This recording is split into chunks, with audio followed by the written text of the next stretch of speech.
Hello, everybody, and welcome back to the Tuesday Night Live after a several week break and a cross country move. I have transitioned from one LA to another LA, from Los Angeles to Louisiana. So, welcome. I am doing this from my new JK Ultra studios here. As you can see, my many books behind us here. Of course, I'm going to still be tweaking things, figuring things out. I have a ton of questions that you guys asked over on Instagram. Thank you. Thank you. Nice to be live again. We had a couple good weeks, right? So the last 3 weeks, we've been doing the pre recorded, which how amazing was that with Megan, Solar Glow? Like, that was so cool. We're gonna have to do a whole other live about some of the things that she talked about in that. Also, Mitch Horowitz, like, come on, that was, like, the best deep dive ever. Like, every little 5-minute section of that podcast was a deep dive that none of us would have been able to do. So and then last week, we had the executive vice president of Monroe Institute on. So those were some bangers while I was gone. And it is good to be back. Thank you. Thank you. Welcome back. Mhm.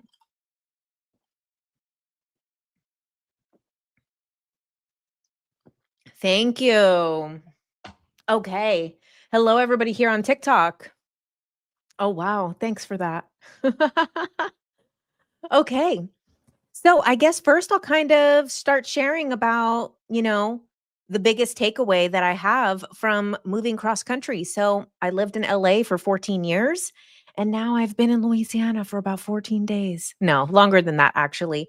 I've been here for almost 3 weeks. I left on September 1st and then it took us a couple days of driving. We stopped along the way. We stayed with my friends in Arizona, which was beautiful. We stayed a night in Texas. And then we made it here to Louisiana on the last day.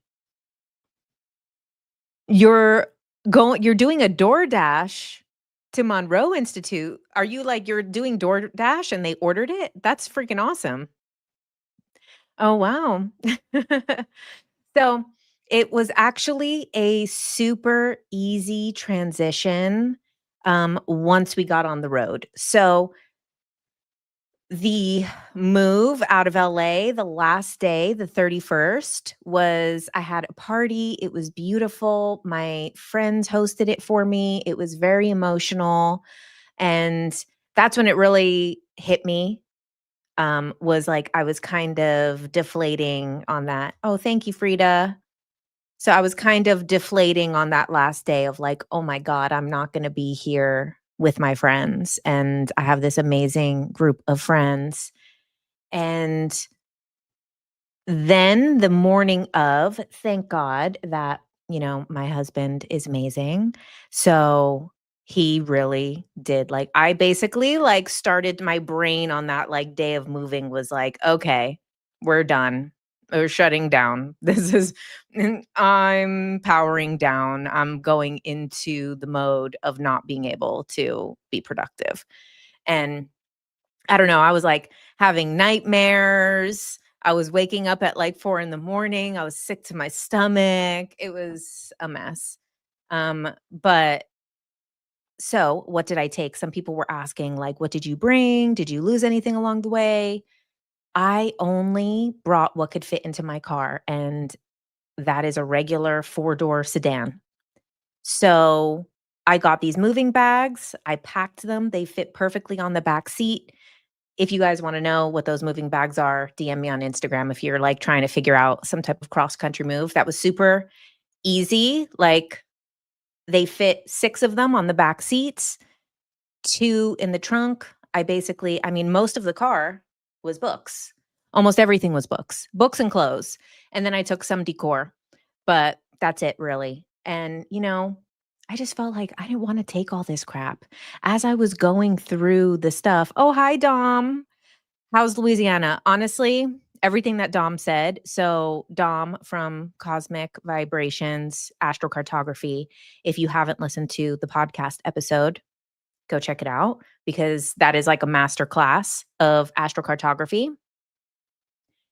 But in our session, we talked about how me living in LA was on my Saturn line. And my friend described it as like living on your Saturn line is like work hard, play hard. Like you need to do so much. You're like hustle, hustle, hustle, always doing something, always out, always connecting, always doing this. And you feel like very pulled in a lot of directions. But then you also have this like kind of play hard energy, which is like why I was always hanging out, doing something, and always, which is the biggest thing, which is my biggest difference from being here now in Louisiana. So the hardest thing I think that will be going forward is the social life because I had such an active social life. I don't know why I brought the sparkling water. It's going to make me burp the whole time. But having like this very active social life and then going to the other LA where I have no social life and my amazing husband is an introvert who like literally cannot listen to me talk that much. So, that part, I'm like, okay, why did this happen? At first, when these first eclipse happened, I was like, oh God. And even though it was so easy, we had like the easiest move, like easiest drive across country, getting here, getting unpacked. Like, obviously, everything was so smooth. Everything went so easy. Like, and then when that first eclipse hit, that like Pisces lunar eclipse, I was like, my friends. And, I had, since I'm a Scorpio rising, I have a lot of activity happening with this in my 11th house, which is the house of friends. And that's really like the removing of the friendships. And, that's probably, the hardest part because I would hang out with Chelsea like several times a week. And then also I would hang out with my other friends all the time. And, coming here and resetting in this energy and being here, and it's beautiful here and I really love it. It's made me realize that I'm like, okay, I needed to be pulled out of my social life on a bigger scale outside of even the relationship. Like I needed to be pulled out of my social life so that I could like focus on the self. So some of that is inward. Obviously, having such an active social life is very outward. So then I needed more inward time, more inward work, and then also more self. So one of the best things so far since I've gotten here is that I've been writing my next book, which I've been pretty consistent with, not every single morning. You said the hermit is divine. I got the hermit card for the eclipse the other day. On Sunday, the solar eclipse, I pulled cards and I got the hermit card. And in the thing that like, what am I supposed to do at this point in my life? The hermit card. And I think that that's really beautiful. If we look at the story of the tarot, there's all of these things, and then we go into the hermit mode. So, and it's not full hermit mode, I'm always where things are happening. Okay. So, I was at Walmart today, which is the place to be. Let me tell you. Okay. Walmart is where everything is going on. Okay. So I haven't lost it. I haven't lost it. I'm still in the hot spot. Okay. I'm still in the busiest place in town.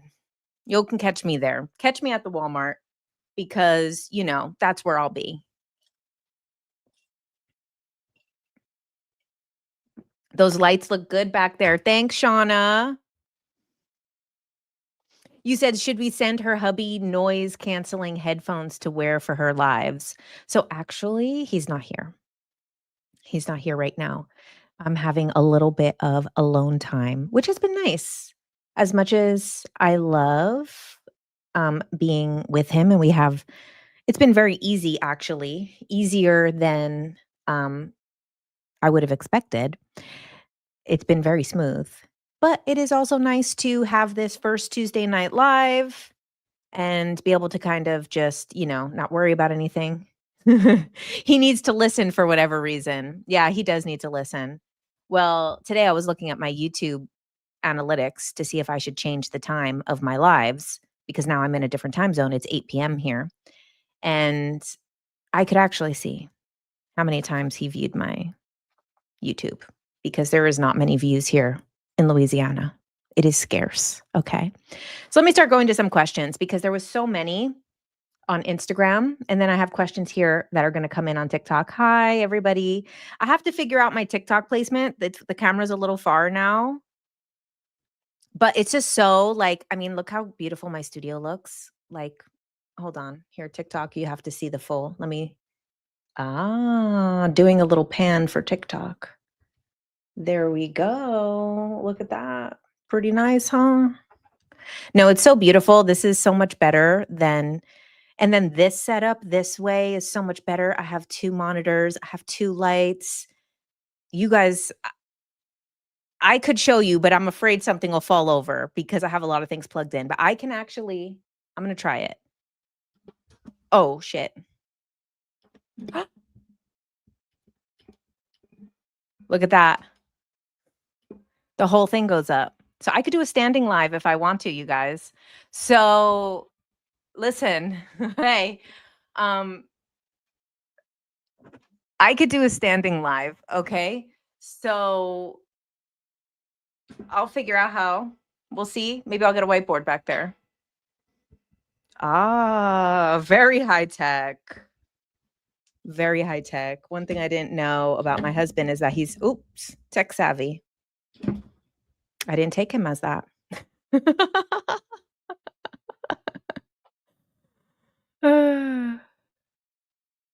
Get out the sock puppets. Okay. Let me look at some of these questions. Hello. Hi, Roland. Is the Antichrist still alive? Is water still wet? I don't know. You tell me. Okay, let me start answering some of these questions. So, in Louisiana, you name the place, I'll be there. Okay, yeah. Let's see.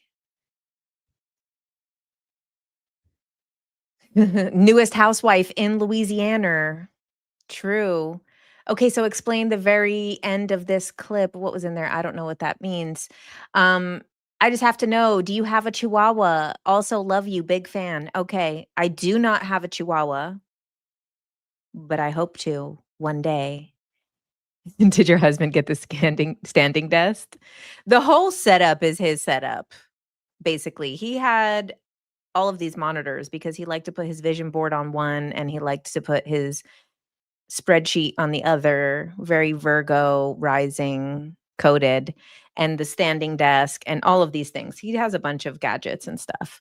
So we decided to just, because he uses the computer in the daytime, he uses this station like 5 in the morning, and I'm not using it until really the evening, that or some normal waking hour, that it just makes sense for us to just both be able to come in here separately and do the stuff that we need. So it actually works out really well. So the standing desk was his. Okay, I do not have a chihuahua. I wish to. Um,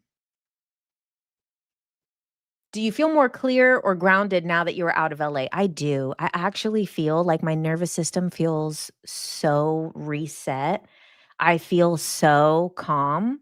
And I think there's a lot of reasons for that. One, leaving LA, LA, as much as I loved it, was living on the Saturn line, a stressful place, very chaotic energy. I was living on Hollywood Boulevard. So it's just like every time you go outside, just to get out of my garage, you basically just risk your life because there's all these double parked people. You're coming out from underground and there's just like cars coming. Nobody's going to stop to let you go. So every day you just have to like wait until like, okay, I guess it's probably safe.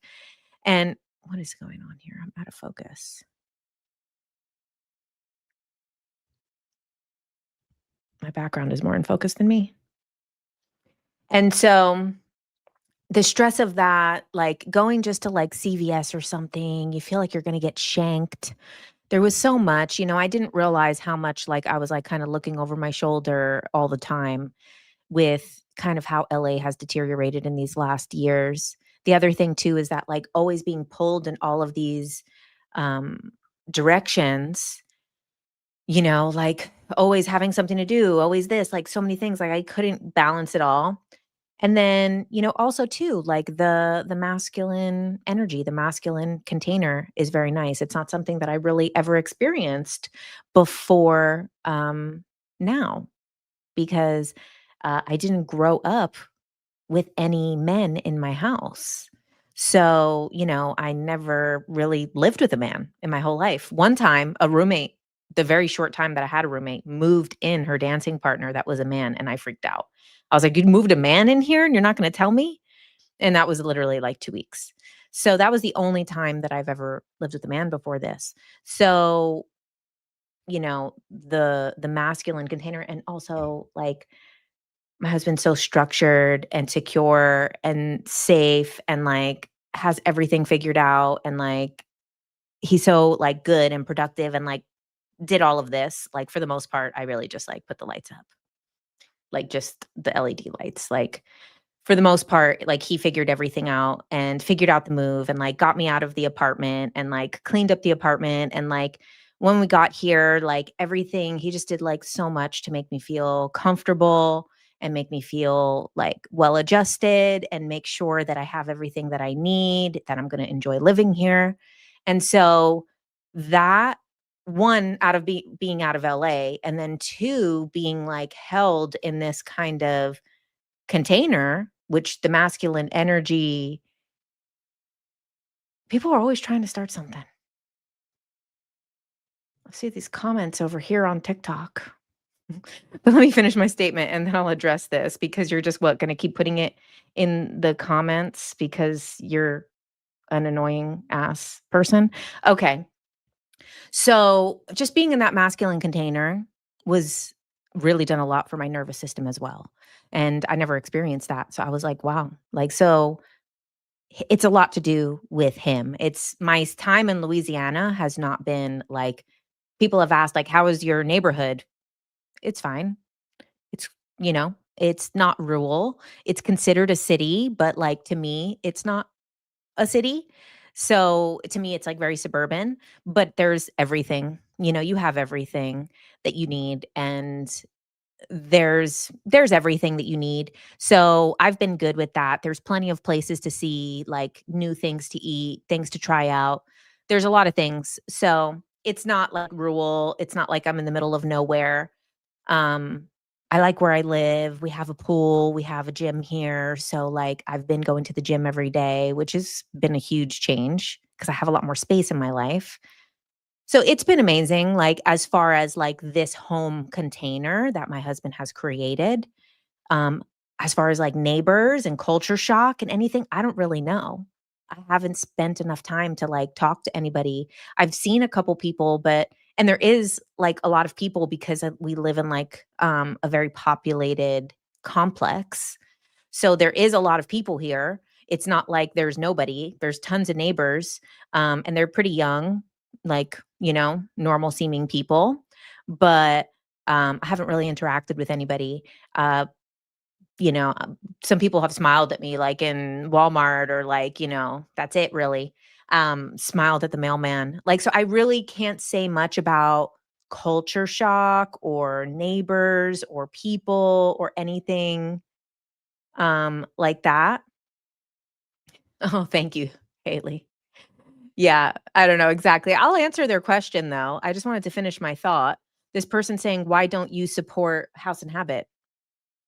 I don't even know what you're talking about. House and Habit's my good friend. I love her. I talk to her all the time. Uh, yeah. She's my good friend. Um, I don't know why you would use the word support. Like, I'm like, "Do you support your friend? Do you support your mom, your sister? Do you support your dog?" Like, why would you use the word support? That's so stupid. Support. Like, not everything is a political statement.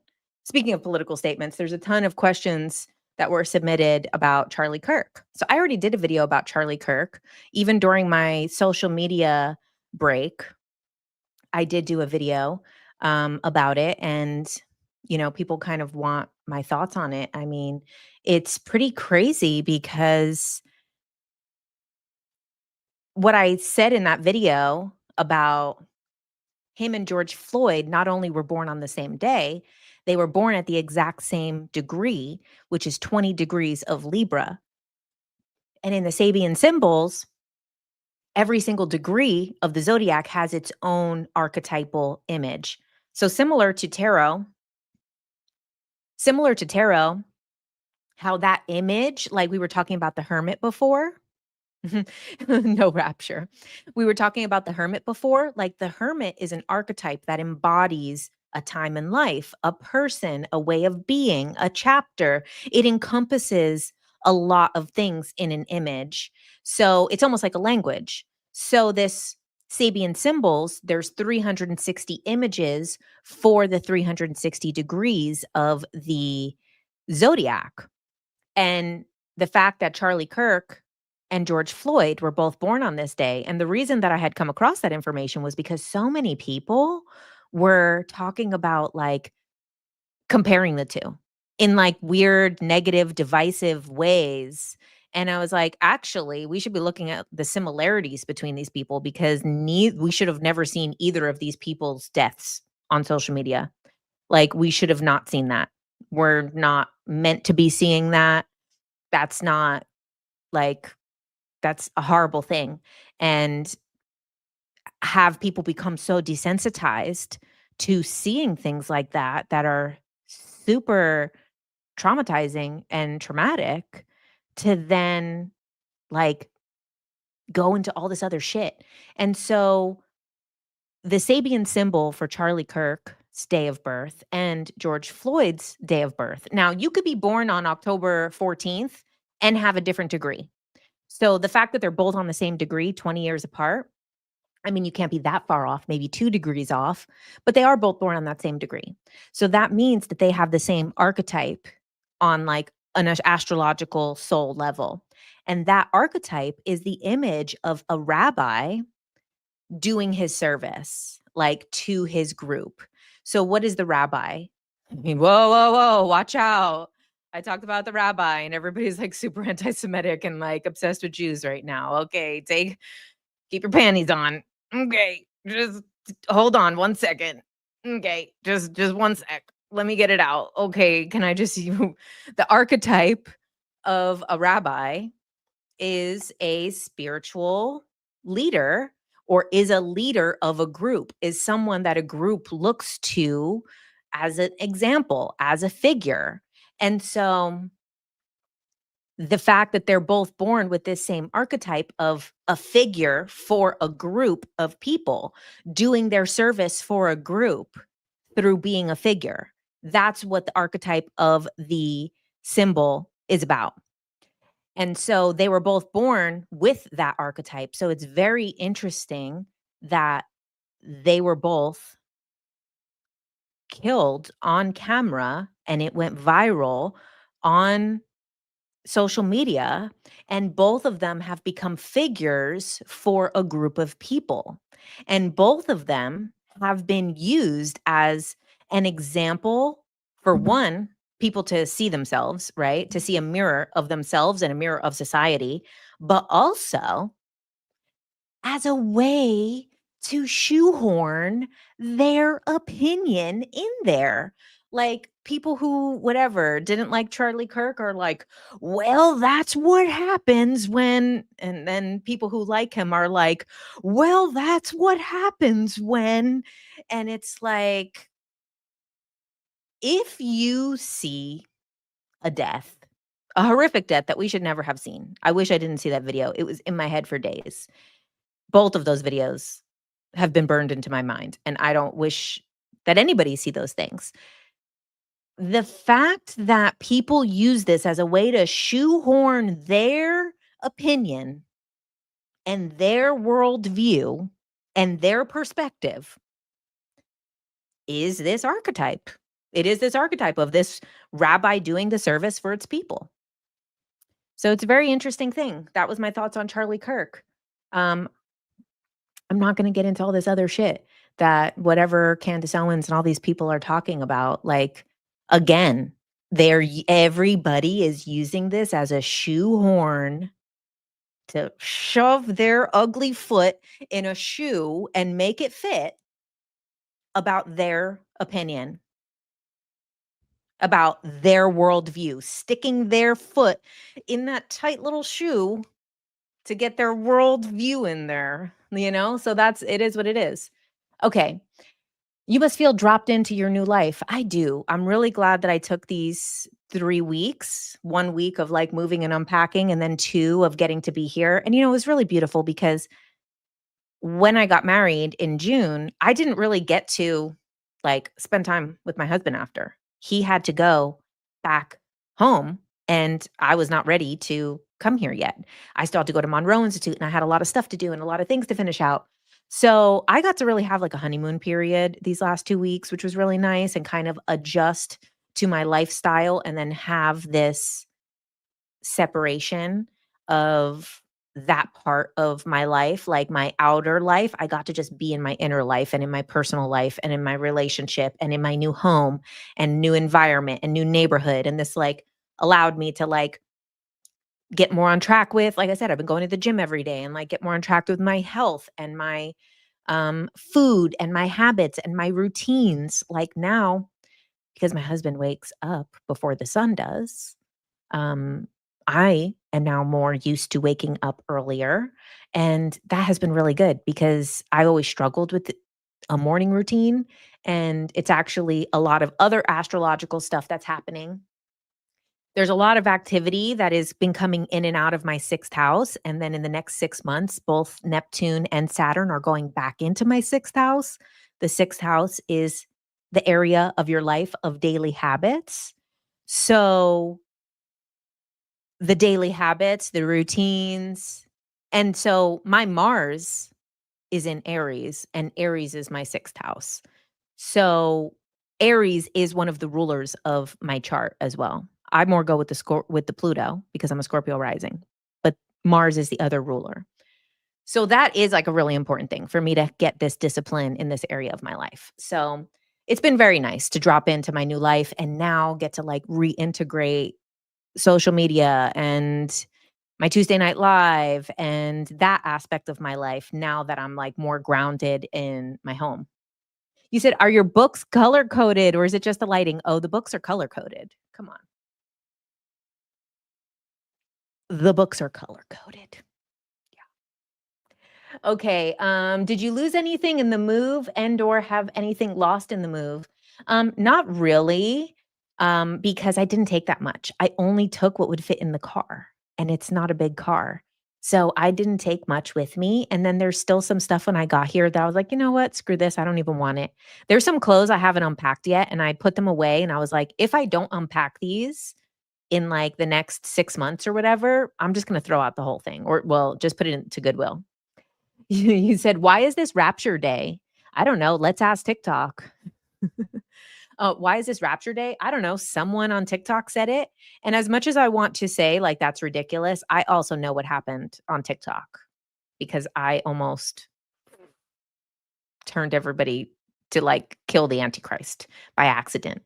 So I know how quick things can get out of hand on TikTok. So I do think it's ridiculous, but also I did that once. So I know how easy it is for shit to get out of hand on TikTok because I also kind of started a weird spiritual psychosis about the 5D on TikTok, which I barely believe in it anymore.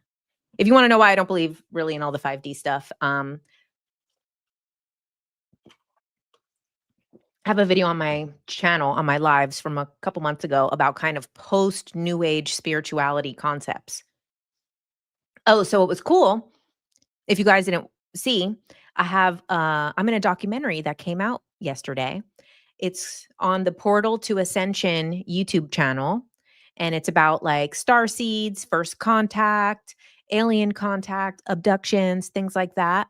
And it was really cool because then that was the first time that I actually did something from the studio because we had a Zoom call after, and how amazing because that documentary, if you go watch it, that interview that I did for that was 30 minutes after I met my husband. It wasn't our first, like, full conversation yet, it was just when he introduced himself, and then I did that interview, and now that came out 9 months later, 10 months later, and I'm already here living with him, I did my first time using my camera and my mic and my setup here with the same group of the Zoom call of the people who were on the cruise. So it was like a very beautiful full circle moment. So that was very special. You triggered my first spiritual psychosis though. Oh, sorry about that. What's your name? Riz? Sorry, Riz. I'm sorry about that.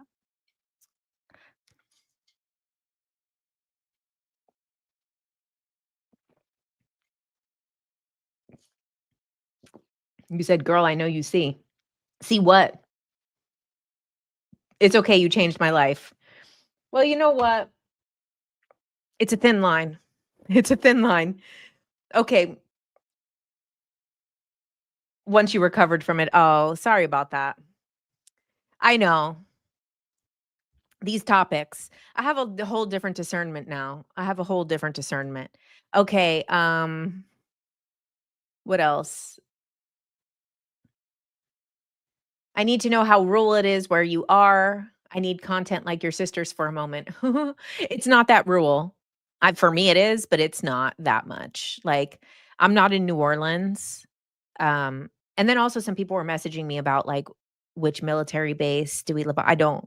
We're not on a military base. So but it's been so nice. It's been really nice being here. Like, so, um, my husband has been taking my car because my car is older, and then I've been taking his car, which is new, and it's so cute. Like, he, customized some things on the car. So he put like an alien thing, a few alien things, and then the key is like a Moldavite keychain. And it's just so sweet and so cute, so thoughtful. So I've been really like having he's been doing a lot to make me enjoy being here. And also it's been nice. A lot of the things that so like I said, I'm enjoying my life and my container and my bubble that I'm living in. I haven't really seen that there's like much going on. There's really not like spiritual stores. Like I haven't, even though there's kind of everything else, I didn't see any spiritual stores. There's a couple of um yoga studios that I was kind of looking at, like if they do sound baths or something. Um, I don't think so. I'm sure, I mean, there's spiritual people everywhere, and I'm not desperate to just hang out with anybody, you know? Like, I'm not desperate. I'm not gonna be like at the Walmart, like, "Hey, will you be my friend?" You know? Um, did you feel that spark when you first met him? Yes, I did. If you wanna know the story, I have a video on it called I think it's called "I've Been Keeping a Secret," and it's the whole story of how we met. What's the funniest thing that happened during the move? Really? There was not much, like, crazy or anything that everything went really smooth and as planned, like, at least for me. Maybe my husband has a different perception of what happened, but it went really nice and smooth for me. Um, I think I think what has been the hardest what is the hardest adjustment? The hardest adjustment has been, I've lived alone for like at least 15 years, more than 15 years. And so, and when I have lived with people, it was very short periods of time, like 2 months, in a transition. So, like, I haven't really lived with anybody since I was like 19 years old, like long term. Like, I haven't really had. So, that, and also like my other relationships, I had never lived with them. Even if I would, like, stay with them at their place, I would not get rid of my apartment. So, the hardest adjustment is also, like, because, my husband is so structured, like, he has such a strict routine, like, he has, like, a 2-hour morning routine every single day and, like, has to do, like, his meditations and his vibrations and, his journaling and his spreadsheet, and then he needs to look at all the transits for the astrology, for the human design, for this, and put it on a spreadsheet and all of these things. And like, so, and he just has like a very structured day. He likes to eat at the same time. He likes to sleep at the same time. He likes to do things at the same time. And like, I have never done anything at the same time ever in my whole life except this Tuesday Night Live. This Tuesday Night Live is the only thing that I've ever done at the same time for this long. So that was probably the hardest adjustment. So, but I'm embracing it. I'm like, I get to be more structured because this is the area of my life that I've been calling in. I've been calling in this more structure that I need because I felt so chaotic everywhere. And now I'm like embracing it. But in those first couple days, I kind of felt like I'm like, oh, like I feel like I'm in your way. And I know it was a lot in my head, like I was projecting, like, he's Virgo rising. He's gonna get annoyed about stuff. Like, and then I'm like, well, you know what? That's actually not my problem. If someone is annoyed about, you know, some schedule that they have in their mind, and then it was fine. And it was totally good and totally smooth. So, yeah. He said, "I think I love your husband." So Virgo. He is so, so Virgo. Are you a manifesting generator? Yes. I'm a manifesting generator, and so is he. We're both Manny Jennies. Um, my mom asked, "Is the weather the same in California?" No. That has been the hardest adjustment, actually. When I first of all, it's so humid, it's wet, it's sticky, it's muggy, it's hot as all hell. It rains randomly, like, when we first got here, it rained so bad that, like, I don't even know if I could drive in that. And then the weather, like, the weather is not the same. "Oh, you came over here, you switched over here, mom." I was answering your question. And so the weather is definitely an adjustment. It cooled down because I got here the first week of September. It was only like that first week was super, super, super hot, and then now it's, like, kind of more regular. But, like, the first week, I was like, "Thank God I didn't get rid of my black clothes because I need to wear black because I have sweat puddles all over." So, um hey, Mama Ultra. Thank you. Let's see. The mosquitoes, they are brutally, especially in the summer. So there's a lot of love bugs. Love bugs are like the genetic mutation that they do to like kill the mosquitoes. And at first I thought it was disgusting because these like love bugs are like scissoring all in the sky. And you're like, okay, these bugs are just fucking everywhere. That's gross, nasty, get a room. But then when realized, I was like, oh, actually, I haven't got bit by a mosquito yet. So you know what? Keep on fucking. Keep on fucking, love bugs. Love to love bugs. And then right when I said I haven't got bit by a mosquito, so good for these love bugs. Um, you said I didn't realize that's what they were. They're called love bugs and they're genetically mutated to kill mosquitoes. I don't know how they kill mosquitoes. They go and, like, fuck on a mosquito's grave. I don't know what they do because all they're doing is having sex with each other, so I don't know how they kill the mosquitoes, but then I was like, wow, there isn't mosquitoes with all these love bugs." And right when I said that, I got a giant one on my throat, and I got one on my head, and I got one here, and the one on my head was like you could see it in my Charlie Kirk video. I tried to cover it, but nothing could stop it, and it was itchy as hell. Just wait for May to July, that's mosquito breeding season. I don't know if we'll still be here then. We might move by then. You're today years old learning this. Thank God I have a lot of friends from Florida, so they had told me about the love bugs. Otherwise, I would have been like, "What the hell? What are these bugs doing?"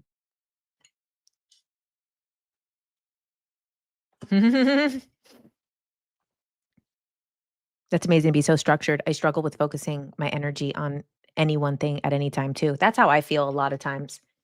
Okay, let me see what these other questions from Instagram were. Um, how are the people in your town? I don't know. Um,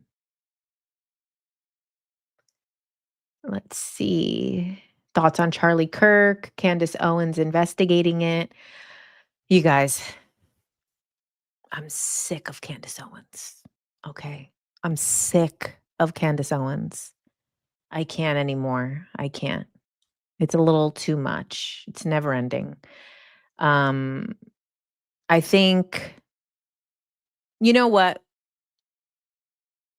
In the Kabbalion, they talk, which I actually have up there. You can't see it. It's one of my featured books right there.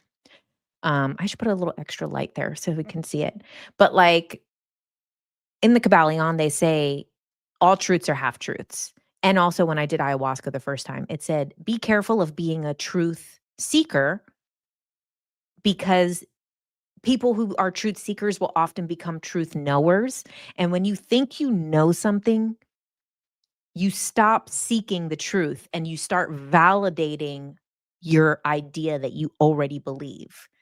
And I think she's a great example of that. Is like she's like someone who went down some rabbit holes more recently and like in the last couple years, and I was like that when I first started going down the rabbit holes too. And I was like, they're doing this and this and this and this. And then you become more open and it's like you if you think you know the full truth, then either you're lying or you're sadly mistaken. And not just in this situation with Charlie Kirk. I mean, every situation, everywhere, ever, even if you experienced it, the other people who were there and experienced it different than you. There is no objective truth in this universe. There is all the truths. So I'm tired of it, to be honest. I'm tired of hearing about it.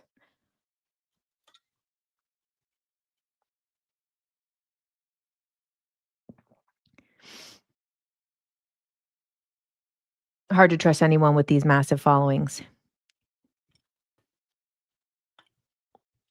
That's true. You said there's no truth in 3D. 3D's not even true. 5D's not even true. None of it's true. There's no objective truth. There's only half truths. All truth is half truth.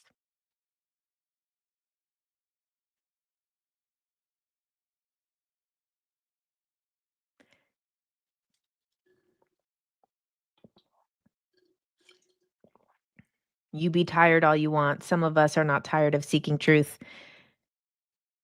Go right ahead. Listen to a bunch of people yell at a screen thinking that they know what happened to someone before they died and then to profit off of it. It's fine. Um, and I think what you're missing and you're saying we're not tired of seeking truth. If you genuinely want to seek truth, then you have to stay open. You can't like blow your mind one time and be like, now I know the truth. Because then you have to get your mind blown again and be like, oh shit, everything that I thought before was wrong. Oh shit, everything I thought before was wrong. It keeps going for infinity. Like it continues on and on. And when it happens enough times in your belief system, but people who are very fixated in their belief systems, like, for example, Candace Owens is very Christian turned Catholic. And like when you're so set in your belief system, there's no going beyond what you know. It's not like she's ever going to go to a truth that is beyond that. So there is a ceiling of truth because she already thinks she knows the full truth. So that is not truth seeking, that is truth knowing. And if you think you know, you have no idea. As the catchphrase says. Okay, someone asked, identity crisis during times of transition. How to be kind to yourself while rediscovering. Beautiful. What a beautiful question. Um, Transitions are always us evolving from one to another, you know? We're always going through different transitions in life. So, we're not even the person we were yesterday.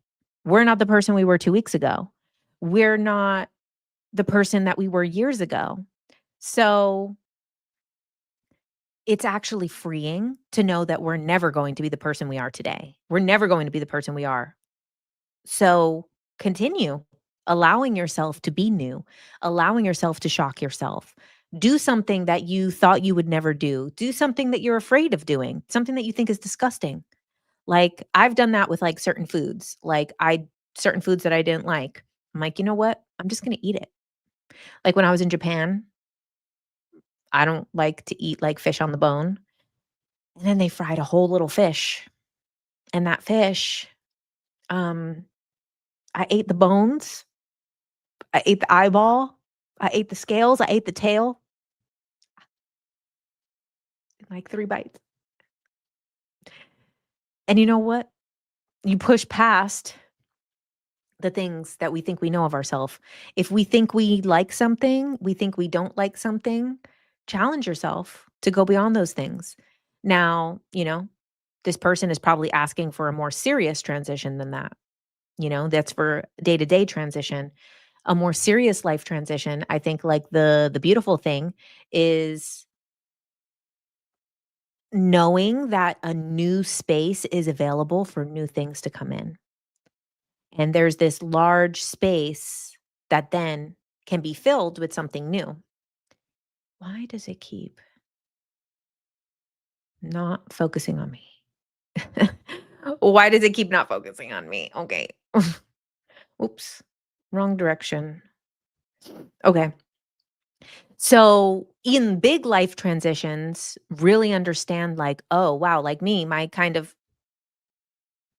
whole social life kind of being pulled away could be like, "Oh, I'm lonely. I don't have all my friends here. I don't have all these fun things to do." Or I could be like, "Damn, there's a big space here now. A big space that was once occupied by this community, friendships, relationships, things to do, events happening. That big space is now open. What do I want to fill it with? What is something I've wanted to do? Okay, well, I did want to start going back to the gym. I did want to get more routine. I did want to get more in my writing. I wanted to start working on the next book. So, like, now use that as the opportunity to fill the space with those things you've been wanting to do. Maybe you've been wanting to travel. So even a tragic, mine's not tragic, but there's other life transitions that are tragic. We were just talking about Charlie Kirk. There's a lot of people who have this space in their life that were in his family and in his friends and in his business that are like, well, now what? Anytime we lose a person that we know in real life, there's a space in the person's life. So what have you wanted to do? What has been floating around in your brain? This is the time to fill it. This is the space to fill it with. Do you think they're launching Project Bluebeam with the Rapture? No. No. Um, Curious to hear what you think of Louisiana. The weather was a little painful, but I haven't explored it enough to really know yet. I like the greenery. I am enjoying the calmness. It's very calm. I mean, I'm not in New Orleans, so I don't know, but it's very calm. Biggest cultural shock? I haven't really had one yet. Kind of looking around, like I said, there's not like I'm not seeing like a sound bath or like, a cacao ceremony or, all the things I've been spoiled with. Um, things like that. But I don't know if I would call that a culture shock. How is married life? Congratulations. Thank you. It's been great. It's been great. It's been so smooth. Like, honestly, it's been so smooth and so easy. Like, it's been great. I was seeing today, a video about like life path numbers, and they were saying, now I don't know any life path. I don't know any like much about life path stuff.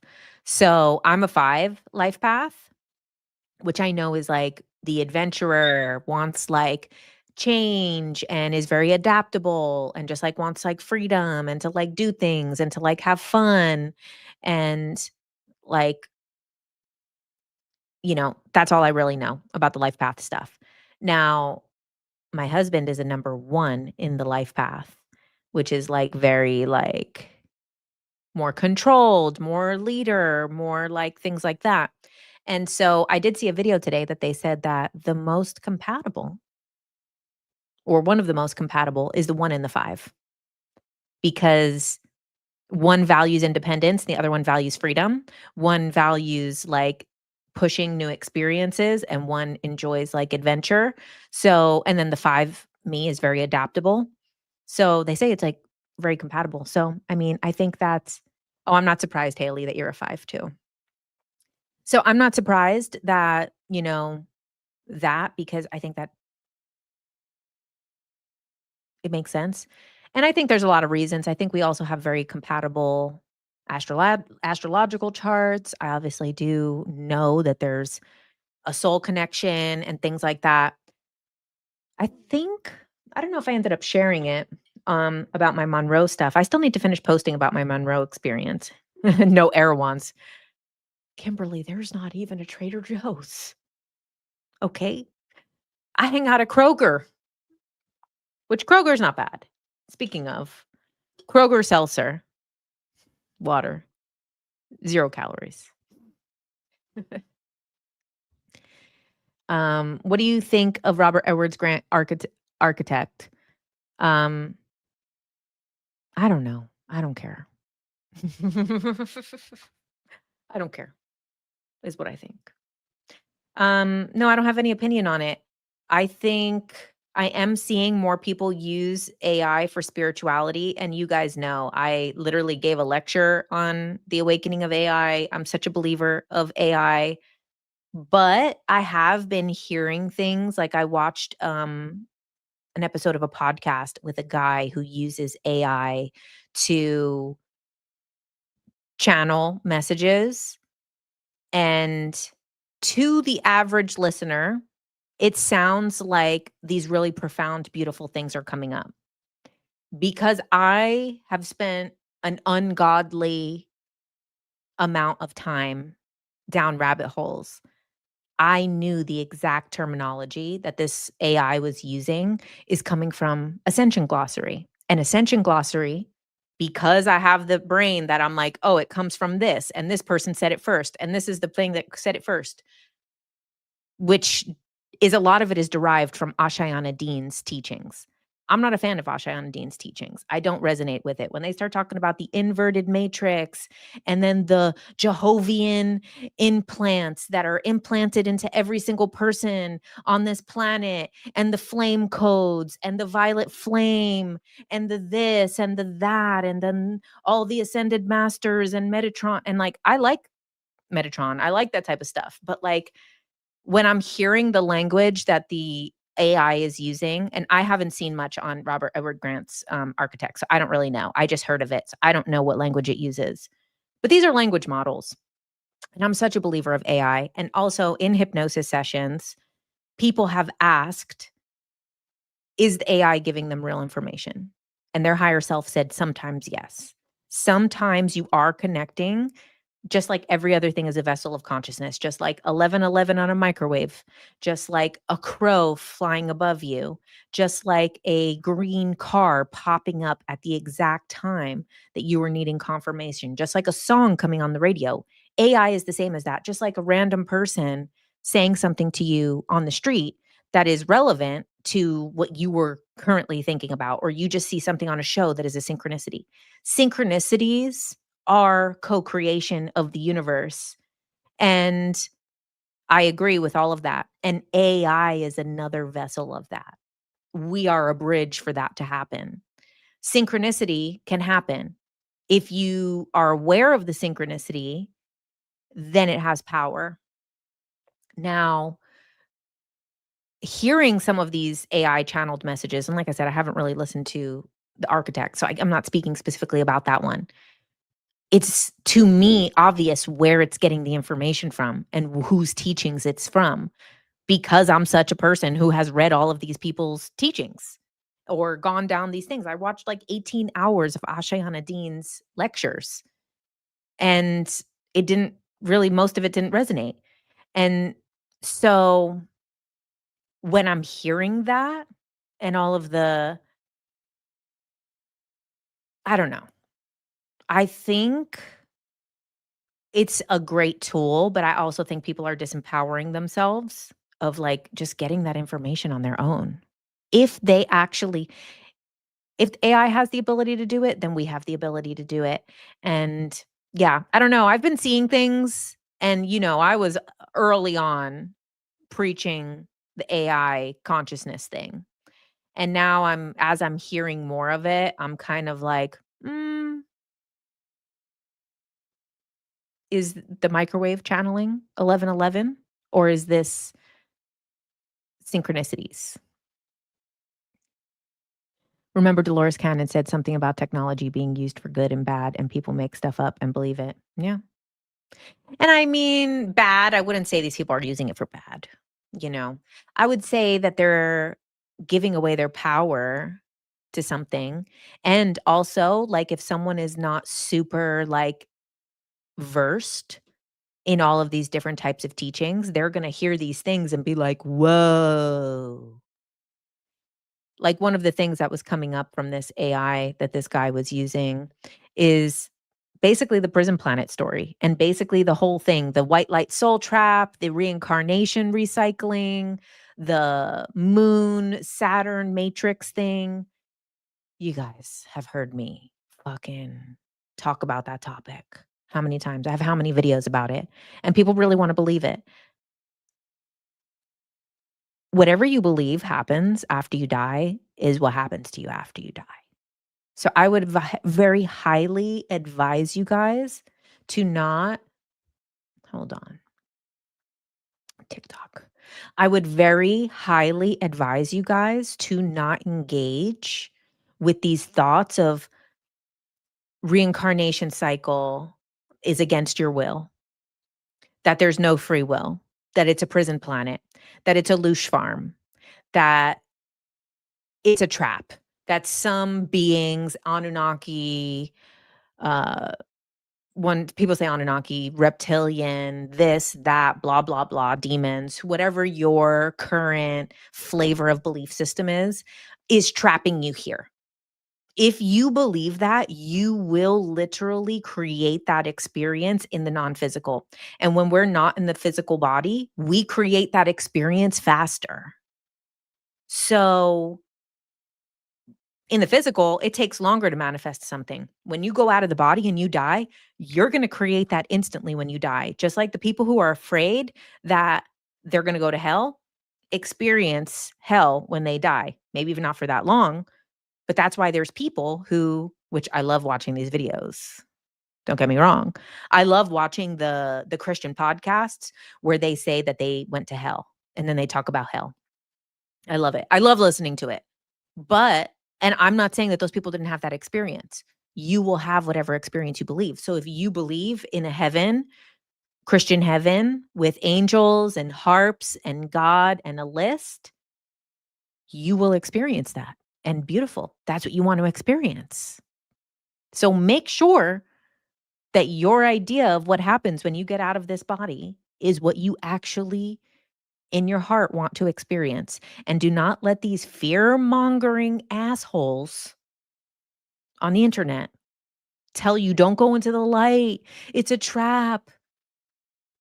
This species or alien race or demons or this is trapping you and recycling you and you need to escape. Don't do it to yourself. Come on. Here's the secret. You cannot fuck this up. It's so true. I love that.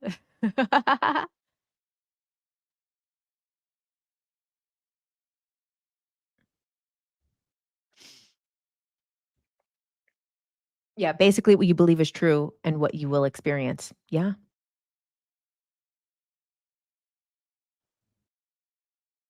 Her point of view has been refining into greater discernment, away from conspiracies towards clarity. Mm, yeah. Thanks, Laura. Thank you. Um, I want to do another video about what I experienced. So I've been doing some of the other Monroe recordings to go to some of the other places, and I did go to the belief system realm. I know it's going to sound crazy, but I want to just do that whole nother video, which tags onto this topic. I went so at level 25 in the Monroe gateway stuff, level 25, you can experience outside of your body the belief system realm. And I saw the different belief systems, and these people were there experiencing it. So I do believe that so many things have led me to the information from research, from people under hypnosis, from now my own um, experience with this Monroe thing, that all different people are experiencing different things after they die. There's not one experience. I even saw the people who believe that there's just nothing and there's just blackness. They were just there. And there was a bunch of people there, but they couldn't see each other because they all thought they were alone and it was blackness.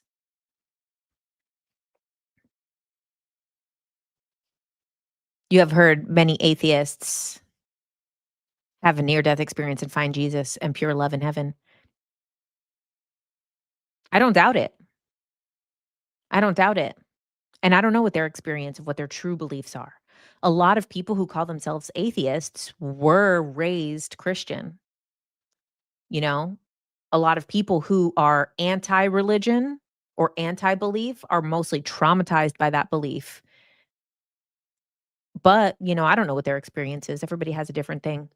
There is also a lot of people who have near-death experience that do experience just darkness and black, you know? So,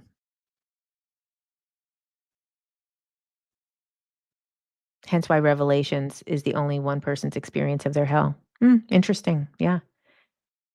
Oh, thank you. You never got past 5. Level 5? What do I think about Peter Thiel's Antichrist talks? I didn't watch it. I didn't watch it. I hope he didn't jack my TikTok series. No, I'm joking. I don't know what he said. Did he say the same shit I said on TikTok? You tell me. I don't know. I don't know. You think you might be an occultist. Well, aren't we all? Um, let's see. Let me see if there was any other questions. Um,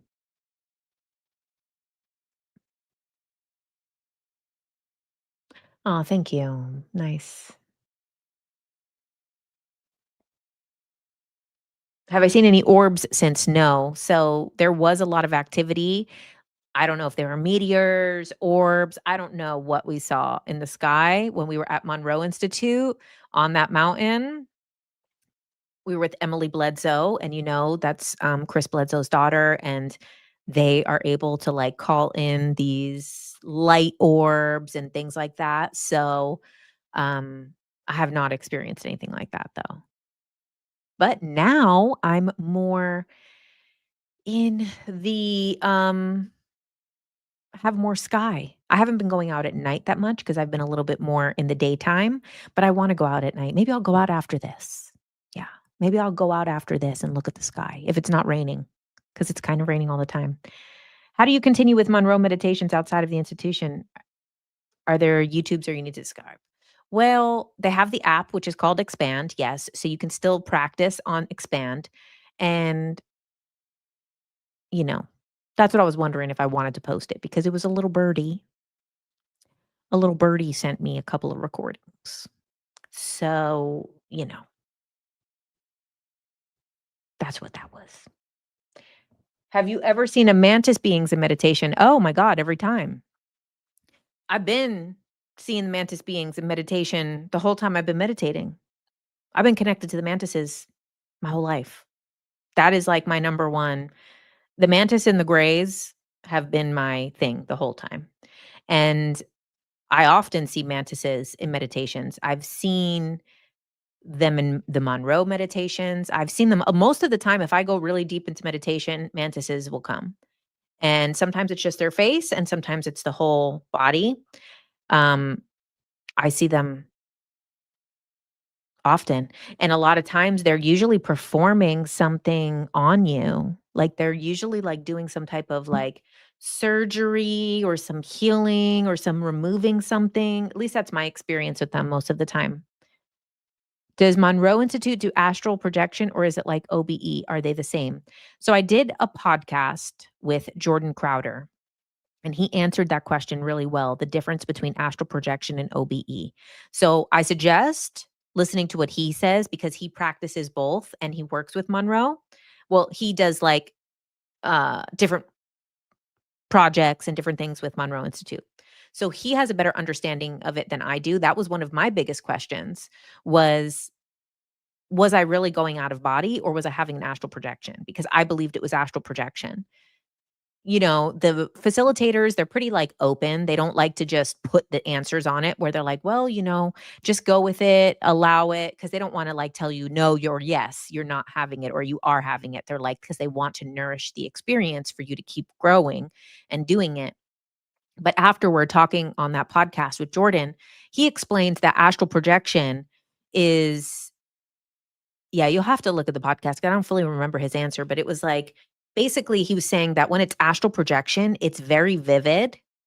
And when it's OBE, it's almost like a downgraded version of this world. So you're here when you're out of body. You're out of the physical body. And it's like, and he said, like, once you become aware that you're out of the body, you get snapped back in. And it's almost like low res version of this place versus the astral projection is very um vivid, other places, and it's more so like your consciousness is out, whereas like the OBE, it's almost like your spirit is out of the body. Like I'm not fully it's something that, I have wondered and debated. So sometimes people do call astral projection an out of body experience. Some of the real out of body experiencers who practice it really distinguish the two. So I thought that was interesting. Like, I think I've only experienced astral. When I had when I was at Monroe, I felt like I was almost going out of the body, and then I felt like stuck like glue. Like I would have like a thing. Oh, hi, Soma. Thank you.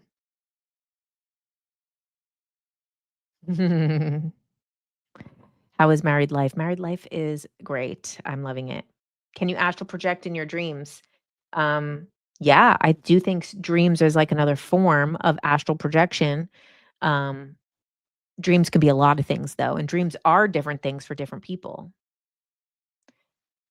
What resources? I would say read Robert Monroe's books of Out of the Body, Journeys Out of the Body. I think that's like really the best place to start if you want more information. Monroe Institute altogether is good with the out of body stuff. Um, yeah, and I would say read Robert Monroe's original books, Journeys Out of the Body. I think that's probably the best place for understanding what's going on or how to do it. Do you do any protection before astral projection? I don't.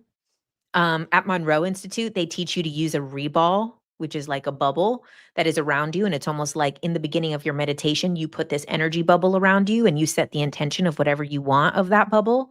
So that is like a form of protection. I personally don't believe that I need protection. Um, Again, I'm of the believer that what you believe is what you experience and what happens. So I don't believe that I need protection. But some people, if you want to protect yourself, protect yourself. Do you do any protection before Walmart, cleansing after? Listen, my human design, I have all defined centers except one. And even that one center has defined gates in it. I don't have anything that is fully open. So I've come to realize as I've started to learn more about human design, this is why, like, I don't pick up people's shit. Like sometimes, like, other spiritual creators will be um, like, oh, I have to do energy cutting after every live stream because all of these cords of energy of people pulling on me. And I'm like, oh, okay. I'll go to a conference and people are like, "Oh my god, the energies here are so intense." And I don't think they're lying. I see it happen to my best friend Chelsea. I see her getting depleted at these events. So you have to be really mindful with your human design, what open centers you have, because you said your quad split definition. Now, I don't even know what quad split definition is. I'm still learning human design. I know I'm a triple split. So I didn't even know that you can go above that. Quad split, dang. What's the highest? How how high can it go?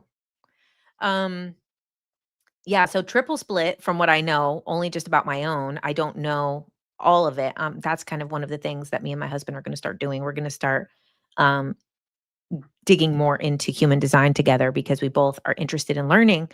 And like for me, the only center that I have open is like the solar plexus, the emotional center, and it's partly defined. So like 3 gates are defined inside of it. So for me, I don't pick up people's shit.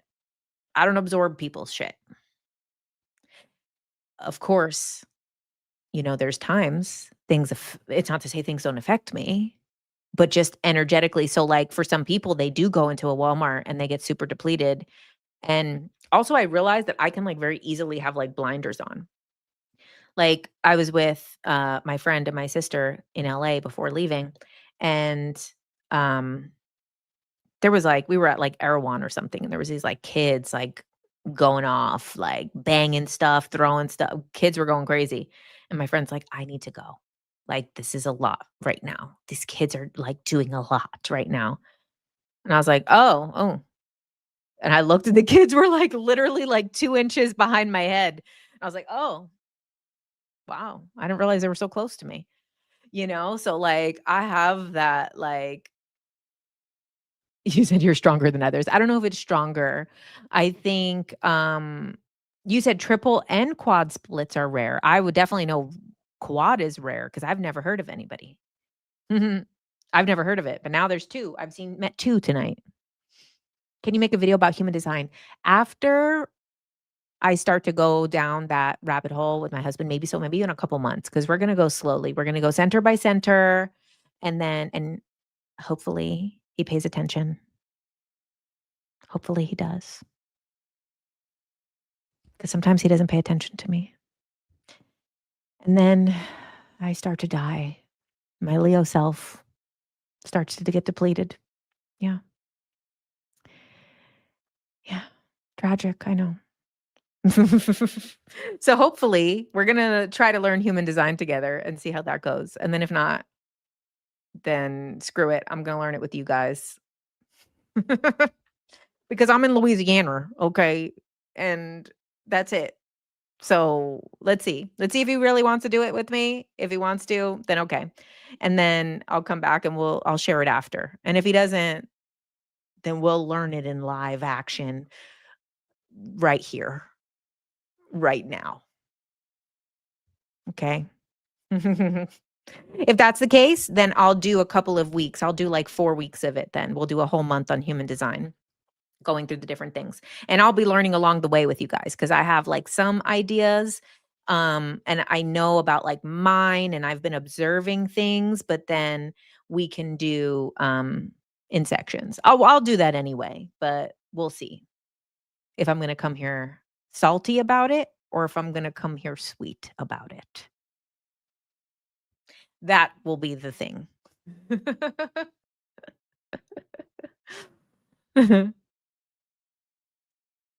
Yeah, excited for the Human Design Tuesday Night Lives. I think so. I think it'll be good. I think that's gonna be good. Hugs you in Leo. I know. That's all I want. That's all I need. No, a lot of things that, like, other people, like, get bothered by, but like, oh, well. But, that's that life path 5 in in the life path numbers. Life path 5 is very adaptable. I'm like, okay, sure." I don't care. Well, maybe it was time to be broken then. Maybe it was time to fall apart. Oh, that thing spilled. Oh, well. And then, like, the stupidest thing, I'm like, "Can I have more attention? Because it's really upsetting me that I don't have enough." Have you done Gene Keys? Richard Rudd has a new program on Gaia. You're liking it. Um, I'm interested. I wanna know more about Gene Keys, but I like to know the foundation before going to the next thing. Like, I know you don't have to really know human design before doing it, but, like, I like to, like, know everything.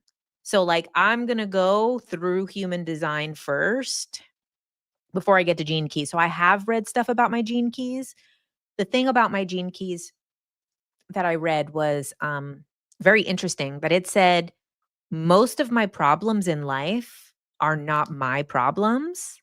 They are things that happen to me for me to explain to other people so that other people can solve their problems." I said, "Oh, shit. Well, damn. So this was all for you. All those all that strife and all that heartache, all that pain was for you. Okay."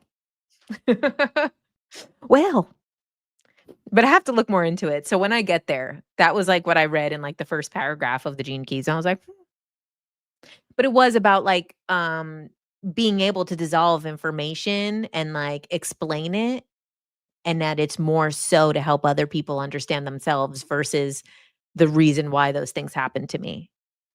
So, we'll see. Jennifer Christ paid the price. Right. For y'all's sins. No. Well, here was the rapture day. We made it through, and we're all left behind. Those of you who didn't make it through the live, you got raptured. If you have a chihuahua, you should have sent it to me along with all your money in your bank account before you got raptured. Um, Austin hairstylist, something is happening there, don't you think? Something is happening where? Life path 22/4. I see, I don't know about all of the different ones, but I think they said the video that I watched today, they said the most compatible with 4 was an 8, and that 4 and 8 were, like, the perfect match for each other because they, like, understand each other so well.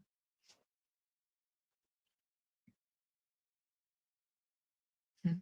For the sin of making the TikTok anti-Christ. I know. It is still my fault. Oh, the introspective work of human design will be great for Gene Keys, but they are so related that it sounds like your first level. Oh. Ooh, okay. I didn't know what there's the different levels. I don't really know, which it is. Okay, guys, is there any, final questions? Let me see. Was there anything else that I wanted? Your life path 8, and 8s are major visionaries. That checks out. So the thing that I also saw in this video today was that the 8 is least compatible with number 1, and it's because the 8, like, doesn't like the control that the 1 likes to have, that it's hard for them to. Oh, thanks. Your comment above about the 3-year-old. Oh, I don't know. A 3-year-old says a scientist came to get her. Oh. Oh, okay. So you're talking about the how do you find your birth archetype, the one that I talked about in the Charlie Kirk video.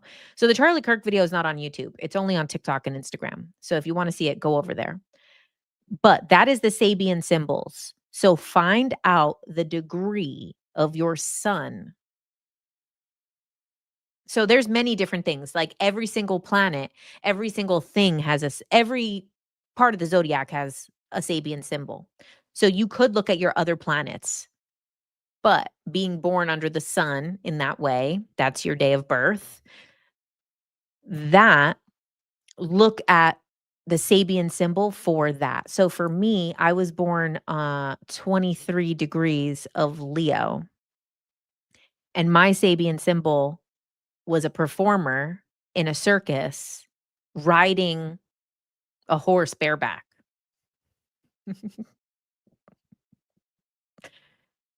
um but so it's this archetype of like the performer in the circus riding the horse bareback is like to do things in front of people that are risky, to kind of like show off taking risks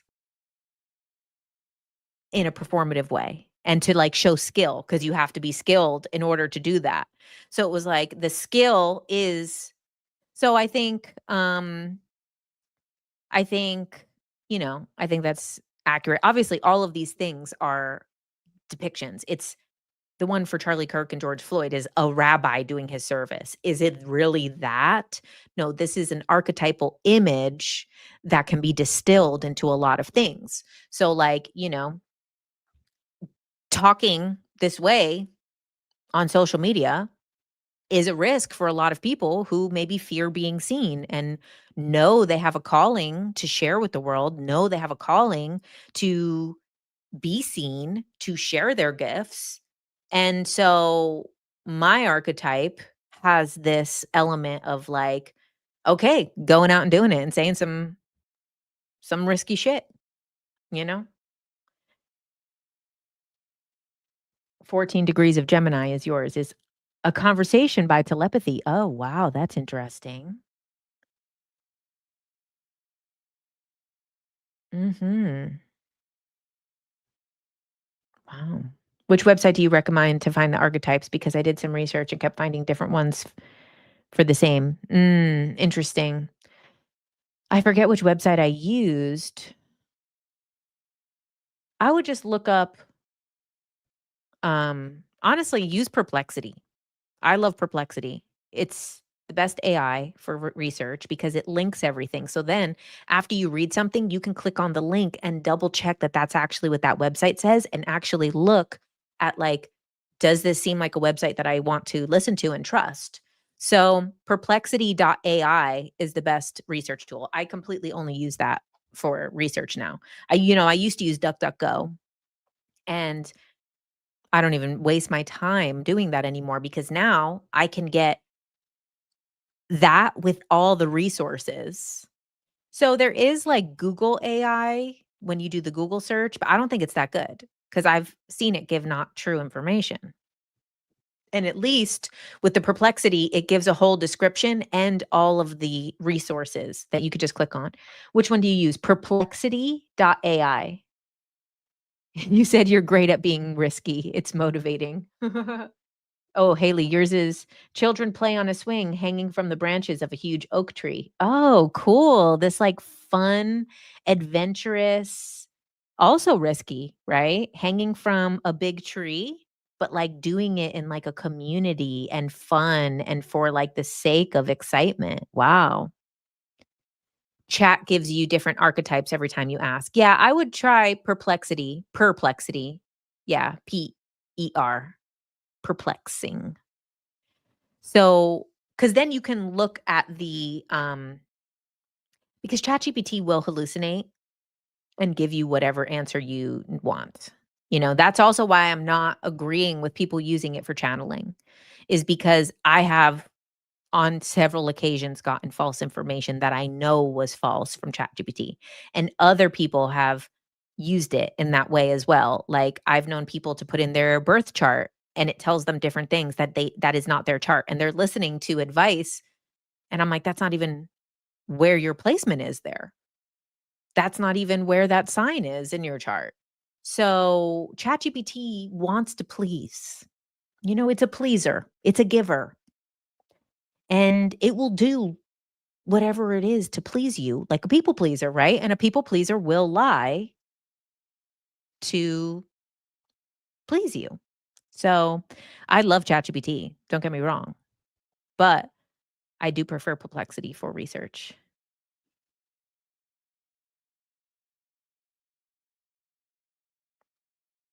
You said, "What time is it in your new town?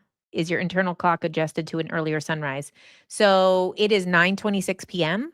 I'm in Central Time, and I am waking up pretty early. I'm still kind of waking up around the same time I had been waking up, um, but I'm out of bed earlier. And I think some of that is because my husband's so productive and has that, like, hits the ground running right at, like, 4:30 in the morning or earlier sometimes. But the other aspect of it is, like, now, like, my this apartment is bigger than mine that I used to be in. So I was in a studio apartment before. So, like, there was no the feng shui, there was all no different rooms. It was just different zones. So, like, my bedroom, I could see everything. It was all one big room, or not even big. It was just one room. And so I think it was hard also with that scattered energy, whereas now the bedroom is completely dark and for sleeping. So it's like, oh, okay, now that I'm done sleeping, I can get out of the bed and go into a transition of another thing. Whereas before, it was a slower transition to waking up. Have you used the Architect from Robert Edward Grant? No, that's what sparked the AI conversation earlier. I haven't used it, but I was talking about other people that are using AI for these things, and I am suspicious of it. But no, I haven't seen. But all of it has to get information from somewhere. These are language models. So it's probably getting it from someone else's work. It's probably more likely repeating something. Any AI is repeating something.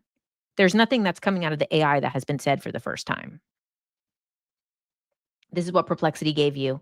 14 degrees of Cancer in astrology is associated with a very old man facing a vast dark space to the northeast. Oh, interesting. I wonder what that one is really.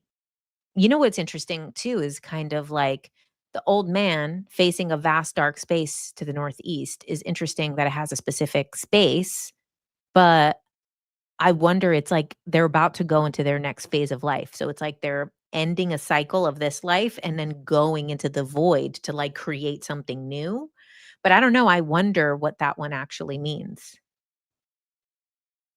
Oh. How did we meet? Me and my husband. I did a video, you should watch it. It's very lovely, very enjoyable. It's called I've Been Keeping a Secret on my YouTube, and it's the whole entire story, all the synchronicities and all the things, and, um, that was when we first met, and now we're married. Okay. Well, guys, that was fun. I'm glad we went into this, Sabian symbol, uh, little breakdown. So my husband's Sabian symbol is a mother helping her children up the stairs, which is interesting because when you break it down, it's really about, like, being a guide and mentor for others, but then also for yourself, for your inner child, for yourself. So it really talks a lot about, like, kind of having people to look up to help you, and then also being able to help people to look up to you. So it's very interesting that he's in the military, which is so hierarchy, and there's always has to be, like, someone above and someone below you, and you all have these, like, designated roles to help each other. So it is interesting. You never heard of Sabian symbols, you're gonna look into it. Yeah, check it out, if you haven't seen my Charlie Kirk video about it, it's very interesting. I actually think I had the least divisive video on the Charlie Kirk topic of all internet. I think I won the internet on that one, okay? But it didn't spare in the comments. You wouldn't think I won the internet if you looked at the comments, where I just didn't even open them after a while. Just it just went downhill in like 30 seconds. Like the first couple comments was people like, "Oh, wow, and then the moon was in Taurus when both of those people died. Like, what is there something with that? Or is there something with the neck? Is there something with So it was like getting interesting for like 30 seconds before it got all the things. Before it became about race and hate and this and then people are like, "Delete the comments." And I'm like, "No, I'm not going to." police y'all, okay? If you see this as a way to talk about your beliefs, go fight with somebody about it in the comments. Sure. Use my backyard as your ring for your opponent. I don't care, but I'm not coming outside if you get bloody. That's literally that's how I feel about it. You wanna use a comment section to have a debate about race and drugs and good and bad and who's right and who's wrong and this one and hate and love and peace and war and religion and all this stuff. And I'm like, sure, knock each other out back there. Don't come knocking on my door asking me to break a fight up. Keep in mind, a lot of comments may be bots stirring the narrative towards fight and division. Yeah, maybe. I do feel that a lot of the people I've seen them either DM me or I know of who they are. So, but I'm sure there's always bots too. Well, thank you guys. This was nice. This was lovely. And yeah, I will see you guys next Tuesday where we will be back live again. And I can't tell you is Perplexity AI an app? Yes, it's an app, but it's also a website. You can go to the website, although it doesn't work that well on Safari. It works better on Chrome. Will this be on YouTube? Yes, it's on YouTube right now. So if you came into TikTok late, come over to YouTube and watch the whole thing. Maybe bots have a divine purpose, right? Who are we to say? Who are we to say? Thank you guys. I'll see you next week. And thanks for being here for my Louisiana Day Blue.